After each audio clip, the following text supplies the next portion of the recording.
ter os gregos da realidade da história de Jesus, dos seus feitos. Um livro que foi escrito por um homem dado à pesquisa, dado a buscar fatos, a pesquisar documentos. Lucas deixa isso bem claro para nós no início do seu evangelho.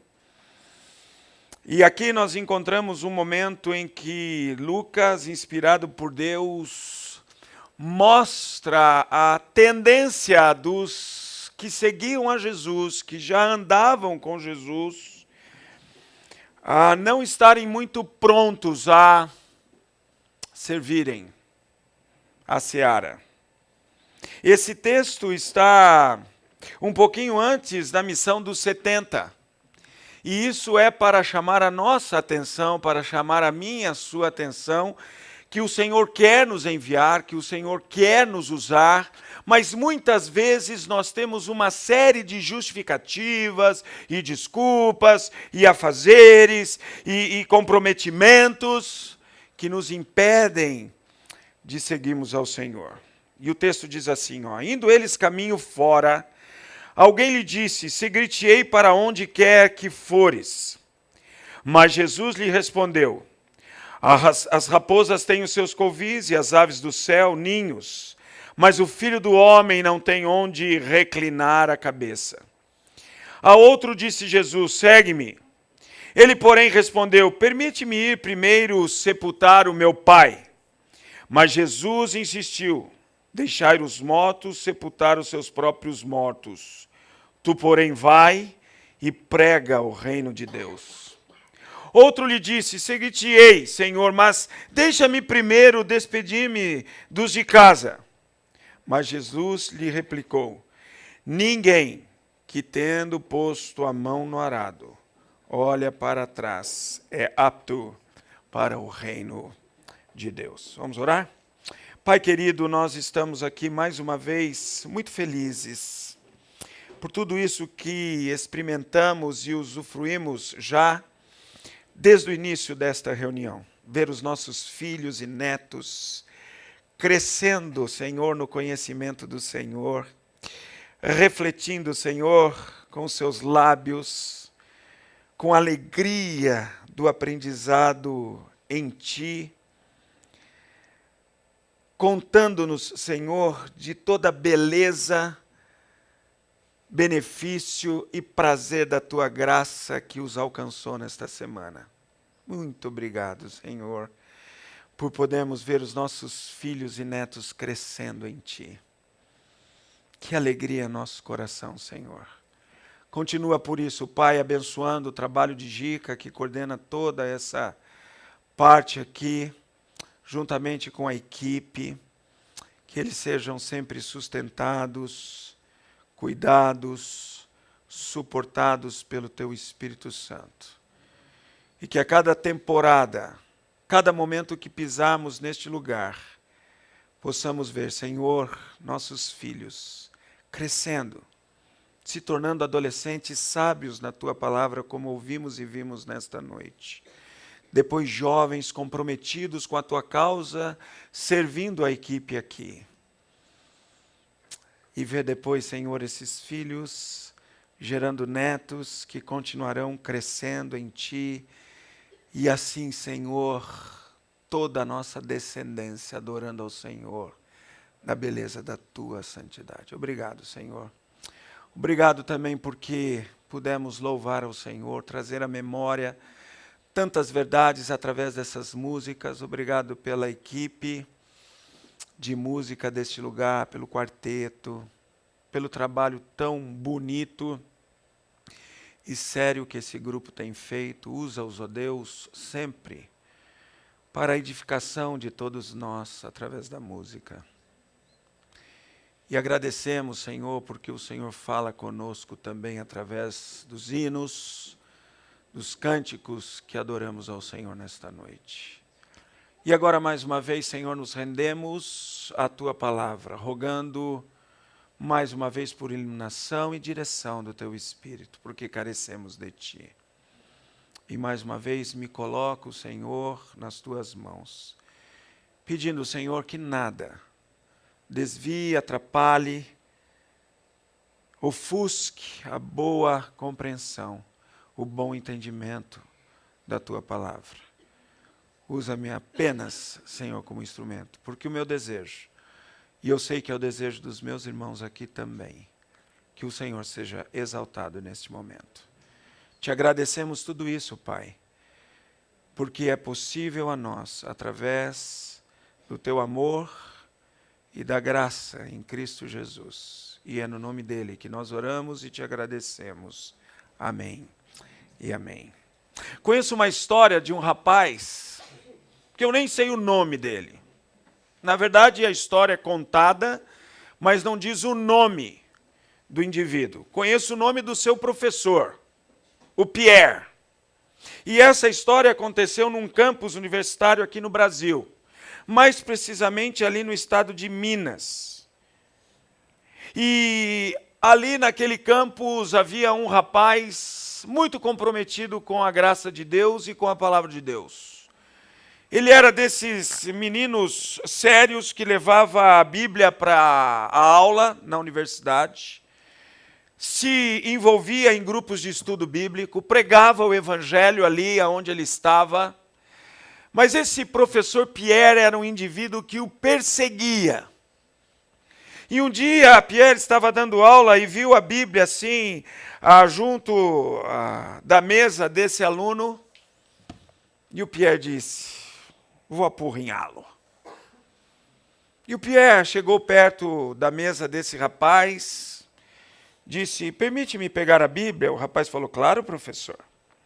E o Pierre pegou a Bíblia, ficou assim folheando a Bíblia, e disse assim: esse livro aqui é para gente simples como você, falou para o rapaz. Sabe por quê? Porque eu, um erudito, com a formação que eu tenho, eu li esse livro a noite inteira. Mentiroso. Leu nada. Mentiroso. Mas para apurrinhar o aluno, ele disse assim: eu li esse livro a noite inteira e eu não entendi nada, porque é um livro para simples como você. Fechou a Bíblia e entregou para o aluno. O aluno já estava igual Neemias, orando: Senhor, me dá sabedoria, o que eu vou fazer agora? O que eu falo? E o Espírito Santo gosta disso, de gente dependente. E de repente veio para o menino, ele falou: professor, me dá o direito de resposta? E o professor falou: claro, fale, o que você quer dizer? Eu falei: eu quero explicar por que o senhor leu a Bíblia a noite inteira e não entendeu nada. O professor disse: por quê? Ele falou: porque a Bíblia, professor, é a carta viva para os filhos de Deus. E o fato do senhor não ser filho de Deus ainda, o senhor está lendo carta de pessoa alheia. Por isso que o senhor não entendeu nada. Mas eu vou orar e vou pedir para Deus torná-lo um filho dele. Ah, moleque, para com isso. E esse menino fez um propósito no coração dele: eu vou ganhar o meu professor Pierre para Cristo Jesus. E ele começou, essa é uma história verídica. E ele começou a orar, mas ele também começou a testemunhar e a chamar a atenção do Pierre. Então, às vezes, o Pierre, e nós sabemos dessa história porque o Pierre que conta. O Pierre, às vezes, estava no campus, assim, distante. Esse rapaz, ele dizia assim: Pierre, Jesus te ama! E o Pierre conta que algumas vezes ele estava do lado de uns amigos, professores humanistas, e eles diziam assim: que é isso, Pierre, você está virando crente? Que esse moleque é louco, rapaz. Esse moleque grita para mim que Jesus me ama em qualquer lugar. Todo dia eu estou lá no centro da cidade. Ele passa num ônibus, tira a cabeça da janelinha ali do ônibus e grita para mim: Pierre, Jesus te ama! E o Pierre começou a ficar incomodado com isso. Um dia, a esposa do Pierre ficou muito doente, mas muito doente. E os médicos já haviam entregado os pontos. Sabe quem é que Pierre lembrou de chamar o rapaz. E ele disse, olha, a minha esposa está muito doente. E eu sei que você tem uma fé no seu Deus enorme. Você poderia ir lá rezar pela minha esposa? Ele falou, vou. Só que eu não vou rezar, eu vou orar, tudo bem? Ele falou, tudo bem. E ele chegou na casa do Pierre, foi lá no quarto, se ajoelhou do lado da cama. E a oração desse rapaz foi assim, ó. Senhor, se for para esse cabeça dura do Pierre entender que o Senhor é Deus sobre todas as coisas, e para a salvação dele, eu peço, Senhor, que o Senhor opere poderosamente aqui e o Senhor cure essa mulher. E hoje eu estou contando essa história para você porque o Pierre se converteu. Ele conheceu Jesus, a esposa conheceu Jesus. E eles hoje são salvos e contam essa história para nós. Sabe por que isso acontece? Porque esse rapaz decidiu não seguir nenhum dos caminhos que estão descritos aqui em Lucas 9. Indo eles caminho afora, alguém lhe disse, seguir-te-ei para onde quer que fores. Na verdade, Mateus capítulo 8, versículo 18, diz que para nós esse aqui é um escriba. E isso é muito comum do escriba. Orgulhoso, altivo, dono de si mesmo, quer se mostrar o bonzão na história, é o cara. E como escriba, é óbvio que ele vai dizer, eu vou te seguir, mestre, Raboni, eu vou seguir você. Mas Jesus conhece o coração do escriba, conhece o coração do fariseu. O fariseu é orgulhoso, ele é altivo, ele é avarento. E ele está dizendo que vai seguir a Jesus para que as pessoas que estão ali ao redor ouçam isso e digam, uau, que decisão! Aí Jesus diz assim, vai. Mas Jesus lhe respondeu, as raposas têm os seus covis e as aves do céu ninhos, mas o Filho do Homem não tem onde reclinar a cabeça. Uma tradução bem literal da língua original é o Filho do Homem não tem onde cair morto. E eu me lembro que quando eu era moleque, e alguém estava numa situação bem difícil, numa pindaíba de vida, né? Mas bem arrebentado. Eu lembro que a expressão que a gente ouvia com respeito a essa situação das pessoas era, esse aí não tem nem onde cair morto. Jesus sabe o que esse escriba queria. Jesus sabe o que estava no coração dele. Ganho próprio, reconhecimento humano, bens materiais. E Jesus disse, vai me seguir? Então fica sabendo que a proposta do meu reino é bem diferente das intenções do seu coração. Quais são as intenções do nosso coração? Como religiosos que somos. Por que estamos na igreja? Por que viemos aqui uma semana? Por que nos tornamos membros da Igreja Batista, ou da Igreja Presbiteriana, ou Cristã Evangélica, ou seja lá a igreja que você pertencer? Por qual razão participamos de todo esse complexo religioso que vivemos como igreja? Será que é a mesma coisa que o escriba? Porque queremos alguma coisa de ganho próprio? Queremos ganhar com isso?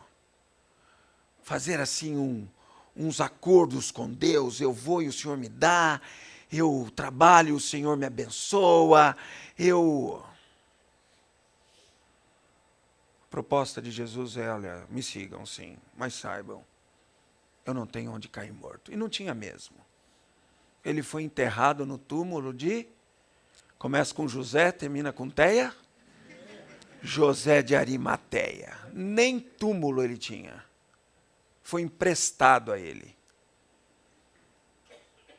Quais são as intenções do nosso coração ao sermos religiosos, membros de uma igreja, crentes em Cristo Jesus?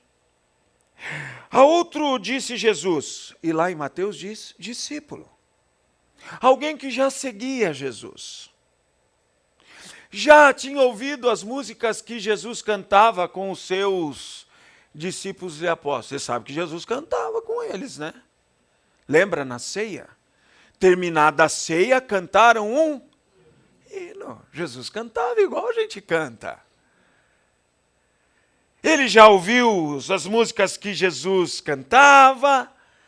Ele ouviu as prédicas de Jesus. Ele é alguém que vai seguindo Jesus assim, não é?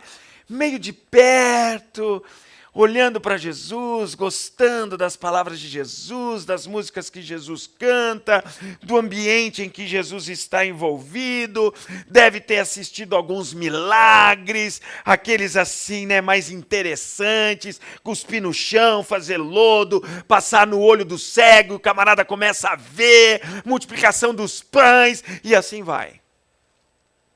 Esse é um discípulo, um seguidor de Jesus. A outro disse, que é discípulo, segundo a narrativa de Mateus 8. Segue-me. Jesus diz, segue-me. Mas ele já não seguia? Já não é discípulo? Já não está aí meio no ambiente? Ele está no ambiente, mas ainda não está fazendo o que Jesus quer que ele faça. Ele está no ambiente. Ele canta as músicas que Jesus cantava. Ele ouve as prédicas de Jesus. Ele está no ambiente das coisas que acontecem ali com Jesus presente. Mas ele não está seguindo a Jesus como deveria. E aí o Senhor Jesus diz, siga-me. Siga-me como você deve seguir-me. Ele, porém, respondeu, permite-me ir primeiro sepultar o meu pai. Na verdade, o pai dele não estava morto, porque se o tivesse, não estaria ali a caminho, andando, vendo Jesus, seguindo Jesus e contemplando todas as coisas interessantes, não é, bacanas, legais, que aconteciam com respeito à pessoa de Jesus. Não. Na verdade, quando ele diz, permite-me ir primeiro sepultar o meu pai, ele está dizendo assim, olha, eu tenho algumas responsabilidades familiares, Jesus. É até bonito. Parece até justificável. Não é? Deixa primeiro eu ir sepultar o meu pai, vou cuidar do meu pai até que ele morra. Quando ele morrer, eu sepulto, e aí eu te sigo. Qual a resposta de Jesus? Mas Jesus insistiu, deixa os mortos os sepultar os seus próprios mortos. Tu, porém, vai e prega o reino de Deus. O que Jesus está respondendo aqui é nada. Nenhuma responsabilidade, nenhum envolvimento seu com a vida, nenhum afazer seu pode tomar o lugar de pregar o meu reino a toda criatura, a todas as pessoas. Hoje eu estava conversando com o Túlio. Túlio, você está aí, meu filho? Ou matou o culto? Está lá, eu nunca mato o culto. Mata o pastor, mas o culto ele não mata. Estávamos conversando e o Túlio fez uma pergunta sobre a expressão secular. Vida secular. Essa expressão, ela ora tem um sentido, ora tem outro. Nós temos vida secular. Nosso trabalho, rotina de estudo, não é uma vida eclesiástica, por exemplo. Eu não tenho uma vida secular como você tem uma vida secular, porque a minha vida é eclesiástica o tempo inteiro. Desde manhãzinha, das 6 horas da manhã, quando eu levanto, até lá para as 11, meia-noite, a hora que eu deito, eu estou envolvido com a minha vida eclesiástica e familiar, porque eu trabalho na igreja, eu sirvo de tempo integral à igreja, Então a minha vida é eclesiástica. Mas você que vai lá para o escritório, vai para o hospital, você tem uma vida secular deste século. Mas secular também tem hora que tem a ver com o paganismo. Por exemplo, você já deve ter ouvido assim alguém falar, a igreja está secularizando-se. Já ouviu isso? A secularização da igreja. O que a gente quer dizer com isso? Que a igreja está se paganizando. Está pegando os conceitos do mundo pagão e trazendo para dentro dela e começando a pensar, a agir, a sentir como o mundo secular sente e age. Eu vou usar o sentido secular da rotina, do dia a dia. Já ouvi muita gente dizendo assim, olha, depois que eu me aposentar, eu vou servir o Senhor. Não, peraí. E se você não se aposentar? Se você morrer antes, não vai servir? E se o governo mudar aí, e agora a gente só vai se aposentar com 90 anos? O que você tem para oferecer para Deus? Ou quanto tempo vai demorar para você ganhar alguém para Cristo? Porque a gente enfia essas coisas na cabeça. Eu vou ter mais tempo então. Vai nada. Não nos iludamos. Se eu não sou capaz de pregar o reino de Deus lá no escritório onde eu trabalho, se eu não sou capaz de abrir a minha boca e falar que Jesus Cristo morreu na cruz do Calvário por nós, porque somos pecadores lá no colégio onde eu estudo, na faculdade, se eu não for capaz de pregar o reino de Deus no meu condomínio e as pessoas saberem que eu sou uma pessoa salva por Cristo Jesus, e eles precisam entender que Jesus morreu por eles, você não vai pregar depois de aposentado em lugar nenhum. Que não vai mudar nada. Nem eu. Então, na verdade, não existe esse negócio de que eu estou dicotomizado. Eu gosto muito de uma frase que eu li, que diz assim, porque o Espírito Santo habita em mim, todo lugar em que eu piso é lugar santíssimo. Então, se eu estou lá, no escritório, eu não estou vivendo uma vida secular. Eu estou vivendo uma vida cristã lá. Se eu estou no hospital, eu não estou vivendo uma vida secular. Eu estou vivendo uma vida santa lá. E eu estou pregando o reino de Deus lá. E é muito bacana quando eu vejo pessoas chegando na quarta-feira com o Fabrício, com o Leonardo, com outros aqui da nossa igreja, e falo por eles porque estou convivendo com eles, mas poderia de repente falar de outros de vocês. E eu vejo chegando gente que trabalha com essa gente e sendo ganha para Cristo Jesus. Porque lá, enquanto eles estão fazendo os projetos que eles fazem, enquanto eles estão aplicando as injeções que eles aplicam, enquanto eles estão varrendo os chãos que eles varrem, enquanto eles estão trocando algumas ideias ali na feira, no açougue, eles estão pregando o reino de Deus. É assim que tem que ser. Se eu fico preocupado em primeiro satisfazer os meus compromissos, eu perco oportunidades. Dia 24 de dezembro de 2012. Véspera de Natal. 15 dias antes, uma pessoa da igreja muito amada, Ana Paula, esposa do Dip. Aliás, eles sempre estão aqui, esse ano não puderam vir por outras razões lá, de planejamento familiar. E eu me lembro que eu cheguei, era uma meio-dia em casa, tinha saído para o supermercado comprar algumas coisas para a ceia de Natal. E Denise disse, Ana Paula ligou e disse se você vai falar com o pai dela hoje à tarde. Mas deixa eu contar uma coisinha. O pai da Ana Paula não queria nem saber de ver pastor pintado na frente dele. Eu já havia tentado, ele já estava internado já há uns 2 meses em São Paulo, eu já havia tentado visitar o seu José Carlos, muitas vezes. E ela dizia, não pode ir, pastor. Ele não quer nem saber de ver o senhor pintado na frente dele. Aí, uns 15 dias antes desse momento, do dia 24, Ana Paula passou chorando por mim e disse assim, pastor, você acha que o meu pai vai para o inferno? Eu falei, eu não quero crer nisso. Você crê nisso?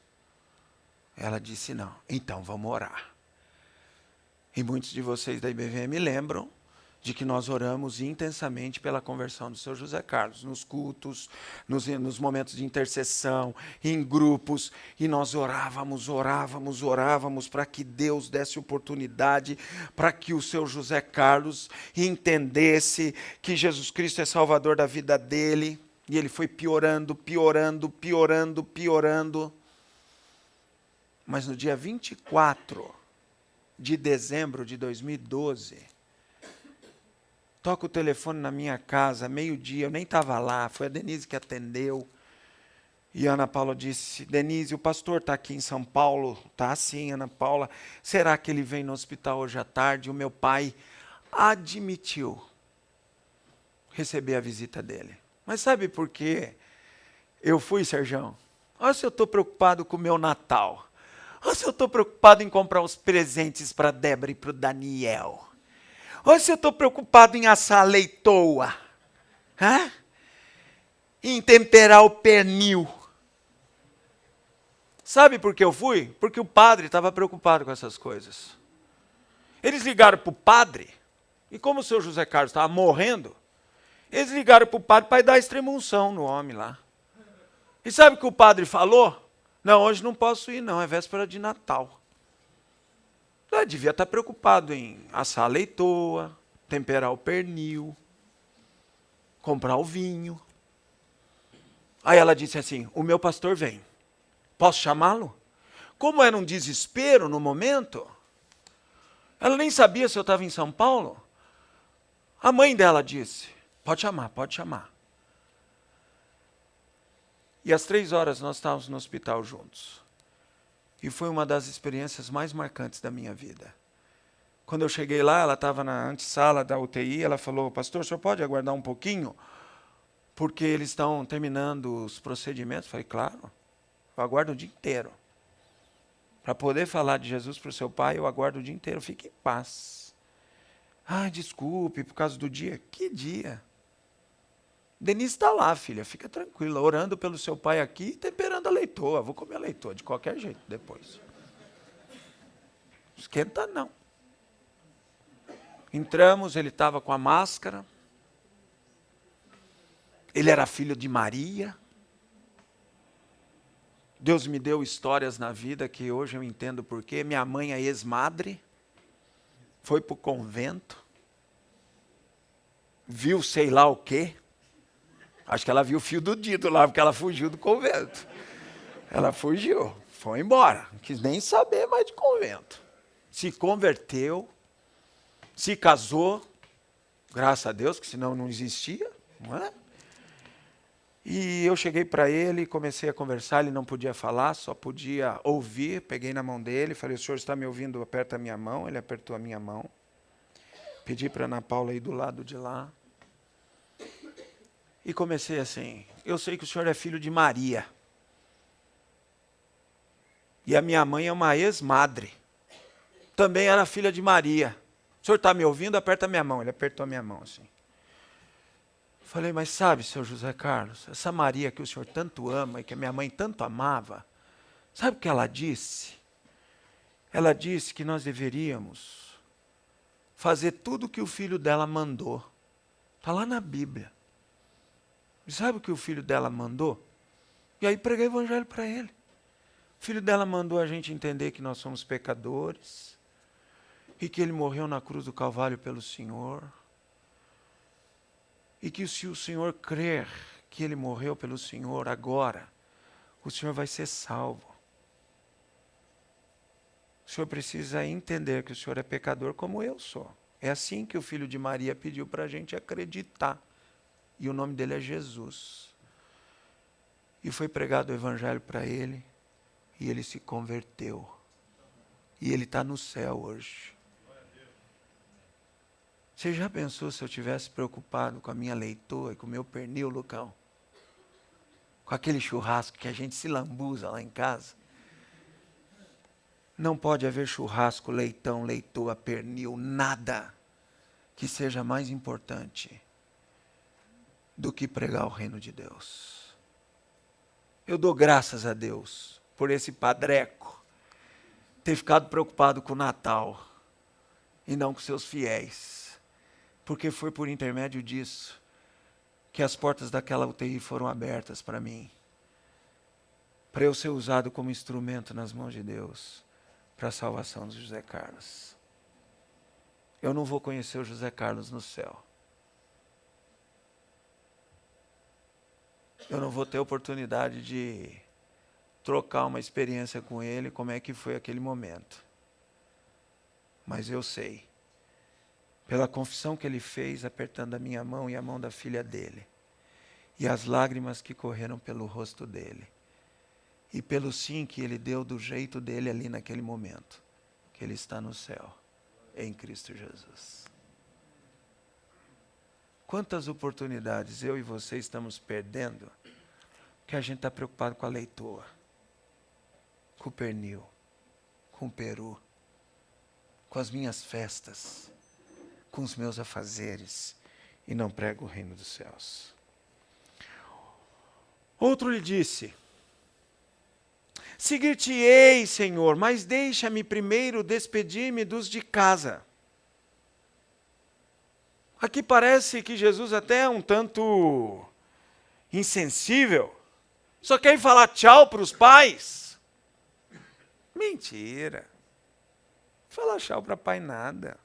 Senão Jesus não teria respondido: ninguém que tendo posto a mão no arado olha para trás é apto para o reino de Deus. Esse indivíduo aqui está dizendo assim: eu vou lá, vou conversar com meu pai, com a minha mãe, vou falar para eles se eu devo te seguir ou não. Vou ver a opinião deles. É o que eles acham. Jesus não aceita isso. É o único momento em que eu tenho que aborrecer pai e mãe, desobedecer se for necessário, se pais disserem: não siga Jesus. Porque importa obedecer a Deus do que aos homens. É o único momento. E a Bíblia diz, e Jesus diz: aquele que não aborrecer pai e mãe não é digno de ser meu discípulo. Se você amar mais o seu pai e sua mãe do que a mim, não é digno de ser meu discípulo. Na verdade, ele está usando aqui um subterfúgio para fugir da obra. Por isso que Jesus diz: você pôs a mão no arado? Então agora é comigo. Se você ficar olhando para os seus relacionamentos, para os seus amores, para as suas paixões, não vai dar certo. Pifa. Não sei quantos de vocês estão acostumados com arado, mas nenhum de nós está acostumado com o arado do tempo de Jesus, que era tipo uma foice enfiada na terra, amarrada na cabeça de um jumento, com um pau lá na frente, como o parâmetro da retidão. E aí o camarada metia a mão aqui no arado, com os olhos bem fitos lá na frente no varão, não é, da retidão, e ali ele ia andando e ia fazendo sucos na terra. E você que é da roça, você sabe que se o suco tiver assim, vai embora na primeira chuva toda a sua plantação. Precisam estar retos, muito bem cortados, muito bem alinhados. Jesus está dizendo isso. Se você ficar olhando para as suas paixões, para os seus relacionamentos, para os seus amores, e não me considerar mais digno do que tudo isso, não vai dar certo. Quais são os amores e paixões da nossa vida? Eu tive pais muito piedosos, muito piedosos. Meu pai e minha mãe foram muito piedosos. Eu amo a palavra de Deus por causa do meu pai. E eu amo a igreja do Senhor Jesus Cristo por causa da minha mãe. Saibam disso. Meu pai me ensinou a amar a Bíblia. Com o estilo dele em conhecer a Bíblia, amar a Bíblia, contar histórias bíblicas. Eu tenho um grande privilégio. Quando meu pai morreu, eu pedi para minha mãe, dá a Bíblia do pai para mim. Como meu irmão não estava muito ligado a isso, a minha mãe falou, pode levar. Eu peguei e tranquei. Se meu irmão pedir agora, já é minha, não quero nem saber. Porque eu queria a Bíblia do meu pai. Está lá na minha biblioteca, guardadinha, toda colada com fita crepe, fita que ele colocou. Mas eu queria a Bíblia do meu pai para olhar na Bíblia dele e ver. Essa coisa de pintar a Bíblia de vermelho assim, ó. Eu aprendi com meu pai. Tem que ser lápis vermelho. Eu sempre estou atrás de um lápis vermelho. Não dá para ser azul. Às vezes eu pinto de azul, não fica legal. Tem que ser vermelho. Porque o meu pai pintava de vermelho. E ele escrevia assim, né, ao redor da Bíblia, igual eu escrevo. Aprendi tudo isso com ele. E eu queria a Bíblia dele para eu poder olhar e tal. Minha mãe, muito firme na igreja. Minha mãe fazia do domingo assim um dia glorioso. Era o café melhor. Já levantava cantando, falando que era o dia do Senhor. Que legal que era. Podia estar um dia cinzento, frio, chuva fina. Ela tornava aquele domingo legal. Mas não por causa do Gugu Liberato. Por causa de Jesus. Mas a minha mãe, ela tinha um negócio assim, não sei se é porque ela acompanhava muito a vida do pastor, a vida dos missionários, eu não sei. Mas ela tinha um negócio assim de não ter os filhos dela como pastor e missionário. Ela tinha aquela coisa assim, não, melhor não, sofre muito. Sofre nada, é uma beleza.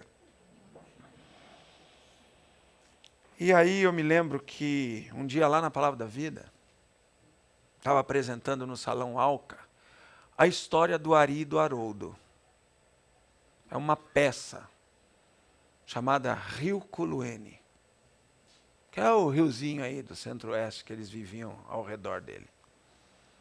Uma peça muito, mas muito joia. Aliás, já pedi para reeditarem essa peça. Precisa reeditar.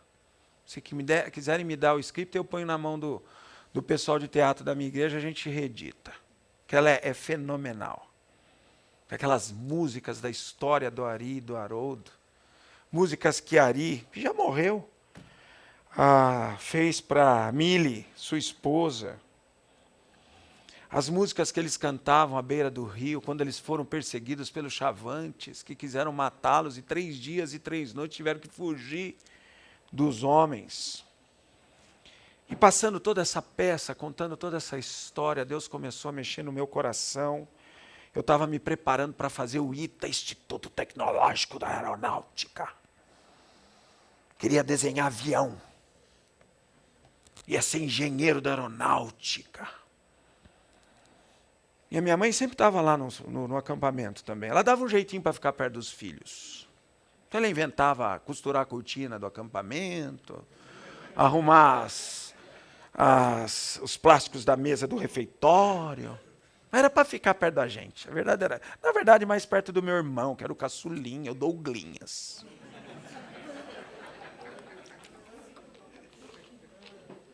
E nesse dia eu estava sentado aqui com a galera, tal, na equipe, né? A peça correndo lá na frente. Minha mãe estava sentada aqui atrás. E na hora que o Haroldo fez o apelo, a minha mãe conta que ela estava orando, Senhor, não deixa meu filho levantar, por favor. Segura esse camarada, Senhor, cola o traseiro dele no banco, Senhor. Ela conta que quando ela abriu os olhos, eu estava em pé, chorando. Eu me lembro o que eu estava fazendo, eu não lembro o que ela estava fazendo, porque eu não sabia. Ela me contou depois. E eu estava dizendo, Senhor, eu vou largar tudo. Eu vou servir o Senhor. Custe o que custar. Eu fui provado. Eu fui provado a largar a mão disso. Eu tinha um professor de matemática, Renatão. E a escola que eu fazia para entrar no ITA, tinha tudo que você possa imaginar de tipo de matemática. Matemática pura, matemática aplicada, matemática do segundo não sei o quê, matemática... É matemática para tudo quanto era lugar. Física. Era exata o tempo inteiro. E esse Renatão era professor de matemática aplicada. E ele pôs lá, e eu falei para ele, ô professor, eu não vou ser mais engenheiro, não vou mais para o ITA. Como assim? Não vai mais para o ITA? Eu entreguei minha vida ao Senhor, vou ser pastor. E ele olhou assim para mim e falou, vai? E ficou quieto. Pode sentar. Aí ele ensinou uma matéria lá, chamava assim, identidade matemática. A gente perdia a identidade naquele exercício. Aí quem é que você acha que ele chamou para vir à lousa pela primeira vez fazer um exercício de identidade? Darcy, tenha bondade. Na minha época ainda era giz de cera. Faz exercício. Eu não sabia fazer nada, ele acabou de explicar. Ele botou um exercício lá muito difícil. Mas como eu sempre fui bom para inventar, para contar história, para enganar muitas vezes, eu fui lá inventando. Eu sei que saía de uma fórmula assim, pegava o quadro inteiro e terminava num resultado assim. Eu fui inventando. Criando X, Y, W. Eu pensava no meu nome, Sborovski. Eu punha S, W, K. Fui fazendo. Terminei, dei para ele. Ele pegou, olhou na lousa e ele disse assim, para um moleque de 17 anos, isso poderia ter sido o momento para eu largar, olhar para as minhas paixões, esquecer do meu arado. Mas graças a Deus que nos conduz em vitória, não é verdade? Porque eu tive vontade de largar. Mas ele disse assim, olha gente, classe inteira lotadinha, só cara cabeção, não é? Só nerd na sala. Ele disse assim, olha aqui sala. E olha ali, ele falou, fica aí você. Eu fiquei. Olha aqui, um homem de Deus fazendo coisa do capeta na lousa. Você está rindo, né? Você está rindo, né? Você morre de rir, né, Sérgio? Isso poderia ter me desviado, mas graças a Deus que nos conduz em vitória. Eu fiquei envergonhado, fiquei triste, cheguei em casa muito mal, mas graças a Deus também que eu tinha um pai, não é, e uma mãe que me apoiavam muito. Minha mãe acabou se convencendo, o Espírito Santo convenceu a minha mãe que eu deveria ir para o seminário.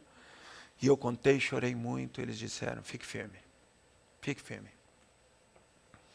Isso acontece quando a gente decide levar Deus a sério, fique firme.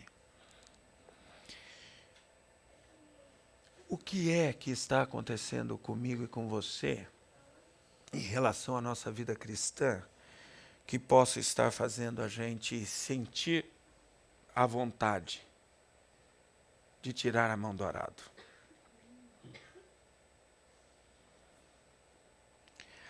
Abra sua Bíblia em João 6.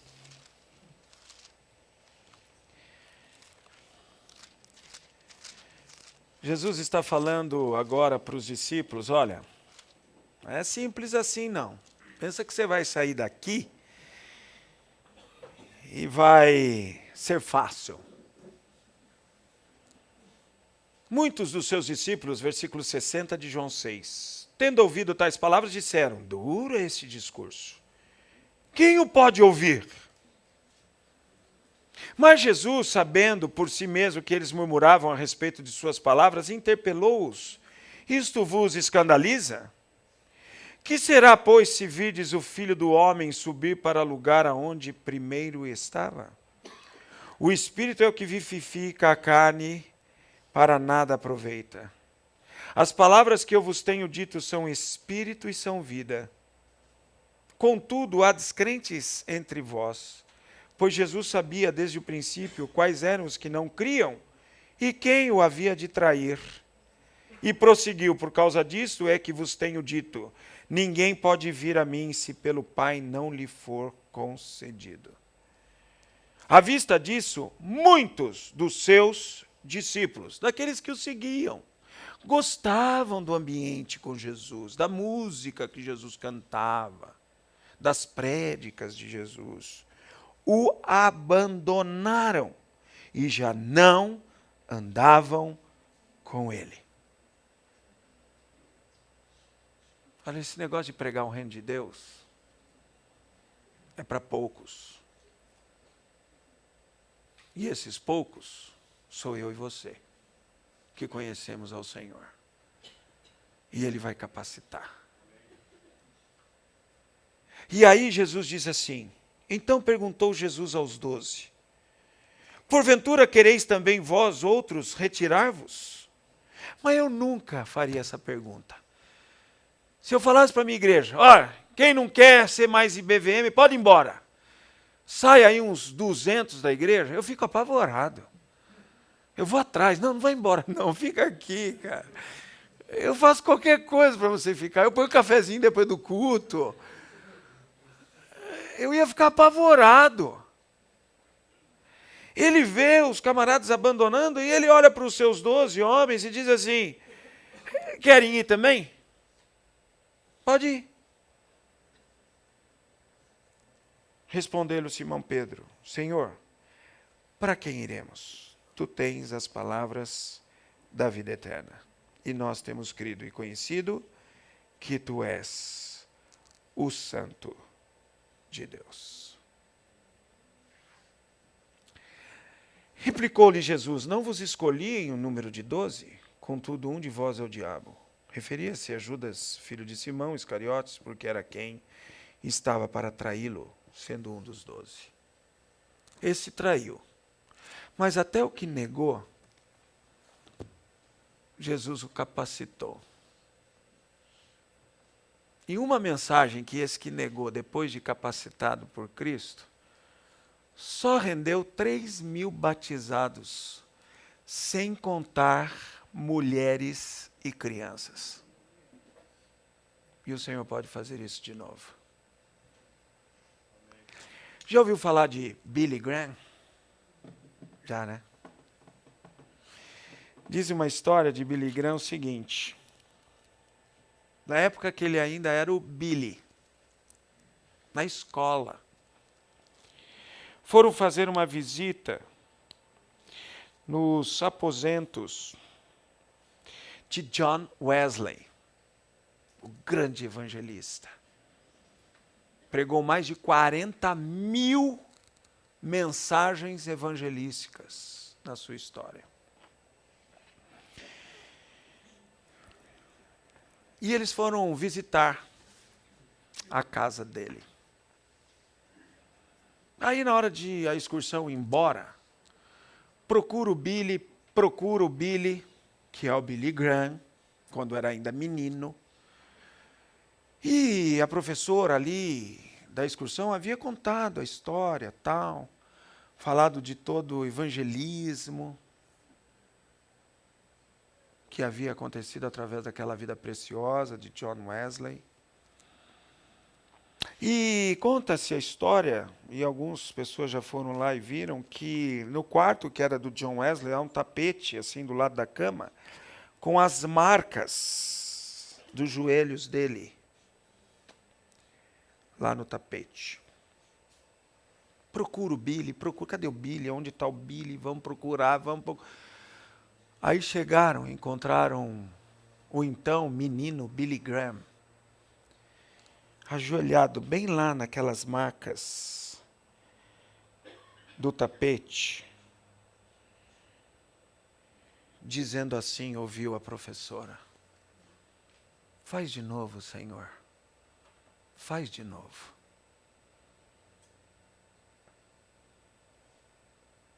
Está disposto a se ajoelhar nas marcas de John Wesley? Como Billy Graham se ajoelhou e dizer: faz de novo, Senhor.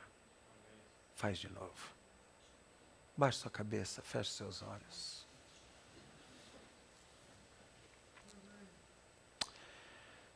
Quantos José Carlos Pierres ainda estão ao nosso redor, precisando ouvir da mensagem do reino de Deus, da mensagem de salvação do Senhor Jesus Cristo? E Deus está dando isso a mim e a você. Um privilégio que temos. Uma grande alegria que podemos experimentar em podermos ser usados pelo Senhor para a salvação de alguém que o Senhor dará a mim e a você o privilégio de pregar a eles. Se você não o fizer, Deus não se perde na história. De alguma maneira, por intermédio de outra pessoa, Ele vai ouvir. Mas eu e você, se não formos obedientes, perderemos a bênção, a alegria e a satisfação de sermos usados pelo Senhor. Como eu disse, eu dou graças a Deus pelo padre ter se preocupado mais com a data festiva do Natal dele do que com o Zé Carlos.